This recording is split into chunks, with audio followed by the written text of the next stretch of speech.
on nettoie.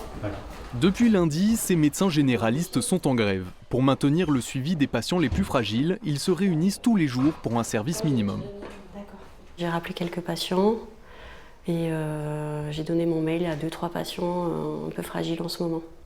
Les raisons de la colère, le projet de loi antifraude. Il prévoit notamment de rendre obligatoire la mise sous objectif. Cette mesure vise particulièrement les arrêts maladie, une logique purement comptable pour ces médecins. C'est la sécurité sociale qui, selon des algorithmes et des statistiques qui nous sont opaques, sélectionne les surprescripteurs d'indemnités journalières. Il leur serait demandé de réduire de 20 à 30% leur prescription d'indemnités journalières. Si l'objectif n'est pas atteint, ils ont une amende qui peut s'élever entre 10 et 15 000 euros.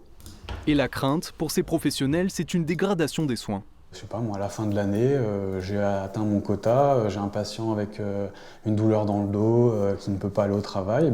Je m'imagine lui dire « je suis désolé, mais voilà, sous peine de pénalité financière, je ne pourrais pas vous délivrer d'arrêt de travail ». Injonction infantilisante, perte de sens du métier. Face aux réformes, les professionnels de santé s'unissent, comme ici, à la Maison des médecins. Tous on est mobilisés pour des raisons différentes. Donc c'est quand même assez fort. On ne pense qu'économie et restriction, dépassement.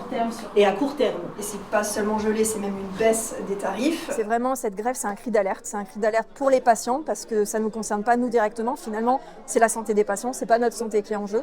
Donc ça devrait être limite les patients qui soient dans la rue plutôt que nous. Le Conseil de l'Ordre des médecins de l'Isère dénonce une atteinte à l'indépendance et craint l'apparition progressive de nouvelles contraintes. Il faut la confiance. La confiance, ça se mérite. Et donc, si le patient sait qu'on rabote les soins, qu'on dit, voilà, je mets que 2 boîtes de Doliprane parce que je n'ai que 10 boîtes dans la semaine, c'est pas éthique, c'est pas possible. Et puis le patient, il ne comprend pas. La grève doit se poursuivre jusqu'au 15 janvier. Les syndicats sont reçus ce samedi par la ministre de la Santé.